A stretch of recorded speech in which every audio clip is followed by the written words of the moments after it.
Alrighty, welcome back everyone. We just talked about my playoff predictions as I see it. I do have Oregon against Georgia in the title. I do have Georgia winning in Atlanta.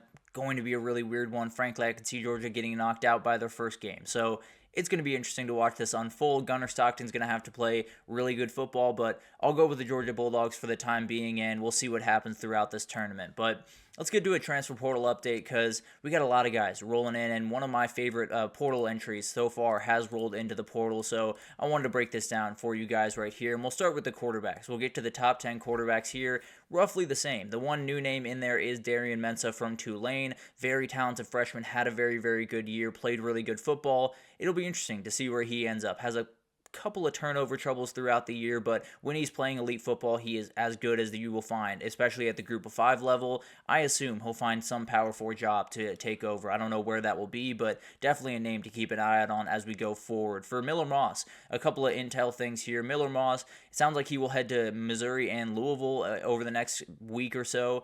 I think it's going to be Louisville. I think it's going to be really, really tough to beat out Louisville right about now, and it sounds like some USC players could be joining him in over there, wherever he ends up. They could be joining him to go along with their quarterback. So something to watch for there. Definitely a very talented kid, and I think Jeff Brom might just win out on this one. For Jackson Arnold, looks like he could be on his way to Starkville. A very, very talented quarterback that seems like he's going to reunite with Jeff Lebby as his former offensive coordinator. There's going to be a battle here between Michael Van Buren and him, but I think Jackson Arnold will win. I think that's a very, very talented kid. If you give him protection, if you give him confidence, I think he can play about as good of football as just about anyone in the country. He's a very, very good player. He was put in a terrible situation this year, and I think once he gets back with Jeff Lebby, if they can get that offensive line under control, he's going to be a really fun player to watch in 2025. So very much like that guy, and definitely feels like he's getting a lot closer to a decision, possibly for the Mississippi State Bulldogs. And then for Caden Salter, Syracuse is where he will be on Friday. Then it looks like Colorado, UCLA are going to be ones to watch. Florida State is another one to watch here. So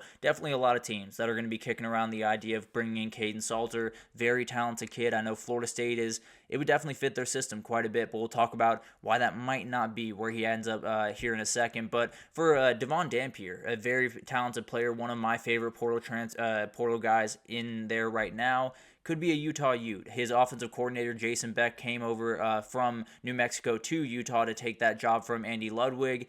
It's very likely that he is going to follow. A couple other teams are in it, like Vanderbilt and a couple other teams around, but Utah definitely has the inside track. I would expect that to be probably where he ends up, and frankly, I think that would be a huge get for Utah. I think he's a very dangerous player that could end up being one of the very best in the Big 12 next year. And then Thomas Castellanos is the guy that's very, very interesting. Sounds like there's a lot of Florida State momentum here. It sounds like Gus Malzahn has kind of zeroed in on him to be his Jordan Travis type guy, and he really does fit what Gus Malzahn loves to do with quarterbacks, so makes total sense to me. Very talented kid, and definitely feels like he could kind of get the juice back there for that Florida State offense. So definitely something to watch there. A guy that definitely played good football for Boston College for much of the year. I think he could elevate to another level at Florida State, whether it's Caden Salter or Thomas Castellanos. I think both those guys would fit what Gus Malzahn wants to do very, very well. But a couple other guys. Ashton Daniels is a guy to watch. It seems like Auburn is going to be the team for Ashton Daniels.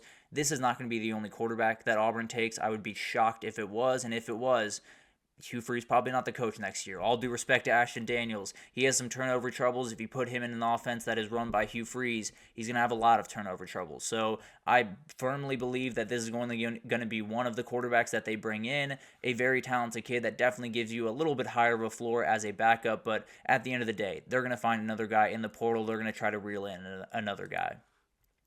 Walker Howard is another guy to watch here. He looks like he's going to end up at Louisiana. He was at LSU, found his way to Ole Miss, is going to find his way a little bit back closer to home, and frankly, just wanted to talk about this because I think it makes them a CFP contender in 2025. This is a very talented kid, a guy that can rip the ball all over the field. I think the Raging Cajuns are getting a very good player and could make a little bit of a run next year.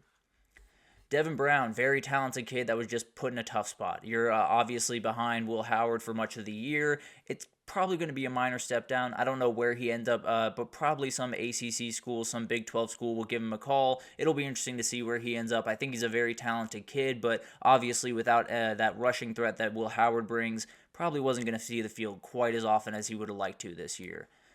And then Tyler Van Dyke. Tyler Van Dyke is back in the portal. It looks like he's going to it looks like he's going to get back together with his old coach, Manny Diaz at Duke. That seems to be the leader right there. And the reason for that is it sounds like Malik Murphy's out the door. It sounds like Malik Murphy is going to find a new place to play. It'll be interesting to see what happens with him. I've heard a lot of Miami, so that could be what's happening there. It could be Miami and Mario Cristobal are trying to pull this guy in.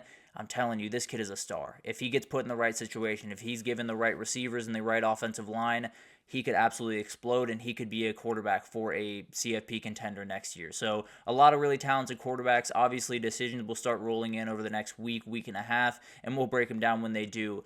This guy right here, Malik Murphy, might be my very favorite of the group.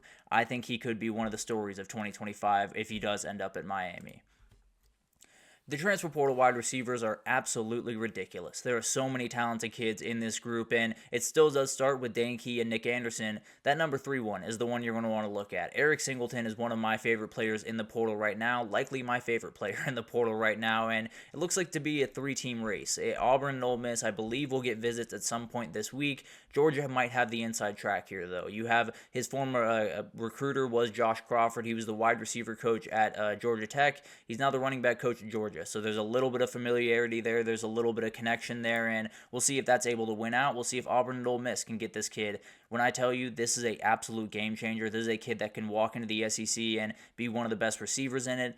I am telling you the truth. He's an absolute monster and definitely could be a big-time player for whoever he gets on. I think Georgia has the inside track, but I would not count out Ole Miss or Auburn by any means. For the number 1 guy there, Dane Key, Nebraska seems to be the team to beat right now. His wide receiver coach, Da'Keel Shorts, is heading there. Makes total sense that he wants to follow him. Georgia's another one to watch. Definitely will be interesting to see for Nebraska, actually, on that front. CJ Daniels, that number 10 guy there, seems to be a little bit of a Nebraska lean as well. So if they can bring in Dane Key and CJ Daniels to Lincoln, it's going to be a huge get. If they can only bring in one, still going to be a huge get, but definitely going to need a little bit more help from the wide receiver portal. But there's going to be plenty of help to be had. There's a lot of talented kids here. I don't think it's stopped anytime soon. For KC Concepcion, A&M and Alabama seem to have separated just a little bit in this one. He is going to be visiting both this week. I'd lean towards Bama just because of the scheme, but don't necessarily know what the conversations are, what the recruitment looks like. But I'd lean Bama just I think he fits what Kalen DeBoer likes to do a little bit more than some of these other players around do. So, or a little bit more than he fits what A&M likes to do. And then for Barry and Brown, that's an interesting one. LSU remains at the top of his recruitment. Same thing with Micah Hudson, the Texas Tech transfer. LSU seems to be leading for both those. Ole Miss, A&M, Florida State are going to get involved, but looks like LSU is kind of pacing the group right now. I'd be a little bit surprised if LSU lost out on this one. I think he's a very, very talented player. I think he's a guy that could totally change the complexion of your season, the complexion of a game in about 2 seconds. That's how good he is. That's how fast this kid is. And then you do have Jonte Cook there. It looks like A&M and Oregon are the 2 teams to watch here. I'd lean Oregon. I think he could be kind of that Evan Stewart type player that transfers over, becomes a star, plays really good football in that system. He's a very, very talented player. Didn't quite get on the field the way that he wanted at Texas, and makes sense that he found his way out. I think he could be a really, really good player for Oregon next year. I think he could be incredible. If he goes to A&M, I can almost assure you he will be a starter for that team, and it'll be interesting to see what happens there. Definitely will be a battle. A&M a little bit closer to home for him, so maybe that wins out, but Oregon's got a lot to sell. There's no doubt about that. And then some others to watch out there. You do have Kendrick Law, a very talented, very fast player. For me, this just screams Steve Sarkisian. I'll be totally honest. This screams a guy that Sark is going to want to get in there, a very speedy guy, a guy that could take that kind of Isaiah Bond type role. I think this is going to be a very, very big target for Texas throughout this thing. Can't confirm that, but just from my gut feeling from watching him play, feels like a guy that Sark is going to want in his offense. Then you do have Caleb Odom, another guy that's transferred from Alabama. Definitely one of those things where this is a very talented kid. You're going to throw out as big of a net as you need to find for this kid because he is as good as you will find. He is so talented, very long, very athletic. I think he's going to have plenty of looks from plenty of elite teams out there. It'll be interesting to see where he ends up and if he ends up in the right situation, or he's just kind of one of those guys that bounces around a little bit too much in that portal. Very talented kid, but obviously hope that he finds the place that makes the most sense for him and he's able to thrive. And then Nitro Tuggle, a very talented player for Georgia, probably should have been on the field more, at least from in my opinion. Definitely a very talented player. Very fast, very shifty. Could be another one that Steve Sarkisian looks at in the portal, but a lot of really talented kids. This wide receiver class is as ridiculous as I can possibly remember in the transfer portal, especially this early on. I'm sure more players will be added, and these teams will be crawling over broken glass to find these guys, to get these guys on their team, because the talent in this wide receiver group is just ridiculous. And then finally, we'll get to the defense just a little bit here, and we'll start with Jaheim Oatis, a very talented player, number 1 defensive tackle in the portal.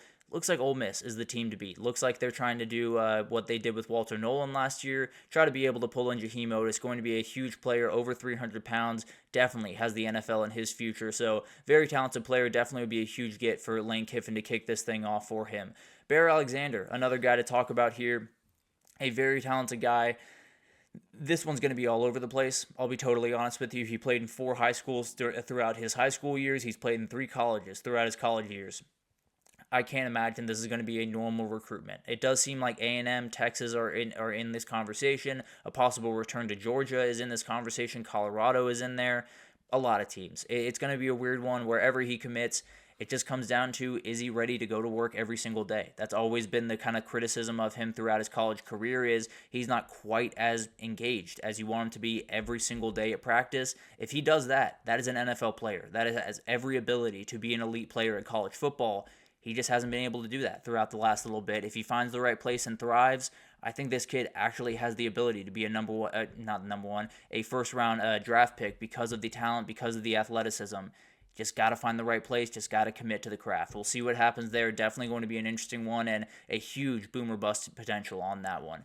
Keyshawn Silver is someone we talked about. We talked about him around North Carolina last time around. Well, North Carolina did make his top 4 teams, so that obviously fizzled out pretty quickly. Florida, Miami, Michigan, and USC. Those are going to be the 4 teams you're going to want to watch. Would be an immediate starter at every single one of those teams.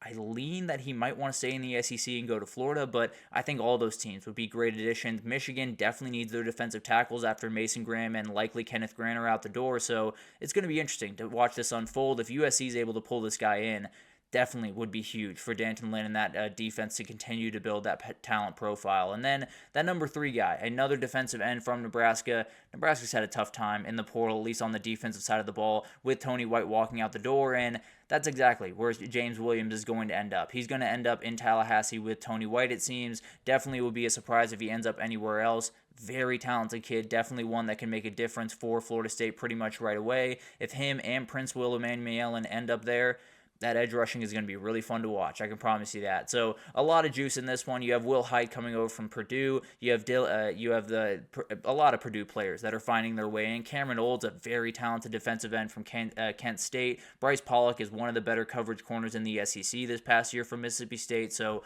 a lot of juice in this thing, and frankly, it's going to get bigger as we go on. A couple of Texas players have found their way in. A couple of different players from the different playoff teams have started to find their way in, so it's about to get a lot bigger, and commitments are about to start to come, so we'll keep you updated on all of it. It's going to be pretty tough to keep you updated on every single intricacy, but we'll make sure that you guys get updates at least once or twice a week on where everything stands, who's committed where, all of that type of stuff, and then we'll see what happens. It's going to be a crazy, crazy portal cycle, probably the craziest one that we've had, and the next one will probably be even crazier, if we're being totally honest. That's kind of the world that we live in, but it'll be interesting to see what this one unfolds, and whoever can get any of those wide receiver talents is going to be very, very happy that they did. But let's take our last break here, and when we come back, let's just rank the CFP teams. As I see it, the way that I would have them ranked if I was the CFP committee, I'll break it down right after this. Probably going to make some people mad, but I'll break it down right after this, so stick with us.